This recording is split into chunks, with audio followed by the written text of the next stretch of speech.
Here's a list of things I wish my teachers, doctors, and people who work with me understood. 1. AAC doesn't function the same way speech does. Yes, I want to be treated the same as I would be if I was using mouth words to talk, but you need to understand the way AAC works. I need my eyes and hands for AAC. I can't talk if my hands are dirty. I can't talk if I'm walking.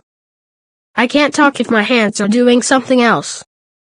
Anything I need my eyes and or hands to do is going to make it nearly impossible for me to talk to you. 2. Don't watch my screen. Unless you are deaf or hard of hearing, have audio processing issues, genuinely can't hear me or understand me without looking, or if I have given you permission. And even then, you should be watching the message window and only the message window. I have sensitive information on my AAC. I need that information programmed for emergencies. I have swear words and words for private parts on my AAC. Those are necessary words that I need to have access to. And in general, it feels really invasive when people watch me use my AAC. It feels like you are watching my thought process, or like you are watching me perform something, like my existence is a show for your entertainment. It doesn't feel good. Please don't watch me or just watch the message window. Unless, of course, I am posting me using AAC to the internet. In that case I am consenting to have you watch me. 3. Accept all types of communication. Sometimes my hands are too dirty for my AAC, or it's just easier to communicate a different way. Please respect all types of communication. Pointing is just as valid as using words. Gesturing is just as valid as using words. Noises are just as valid as using words. Please don't tell me to use my words. 4.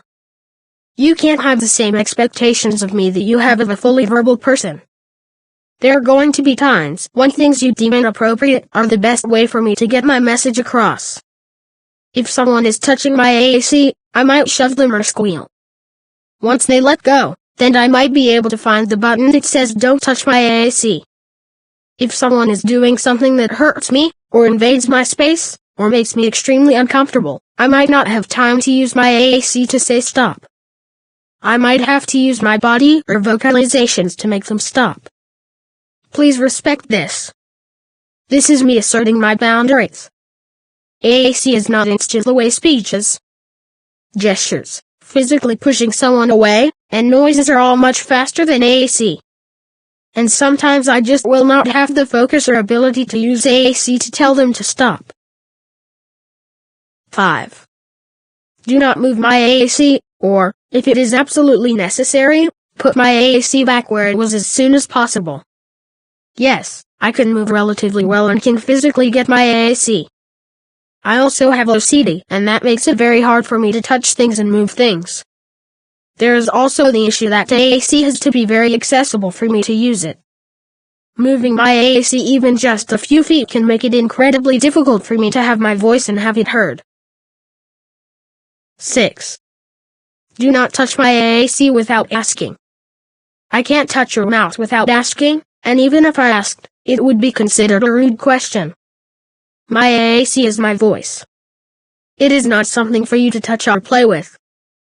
Do not add vocabulary for me or move things around. I can do that on my own, and it is incredibly violating for someone to do that to my voice. I don't get to tell you where to store your words in your brain, so don't do it to me. Yes, there are people who need that help. I am not one of them, and you shouldn't assume that everyone who uses AAC needs help setting it up.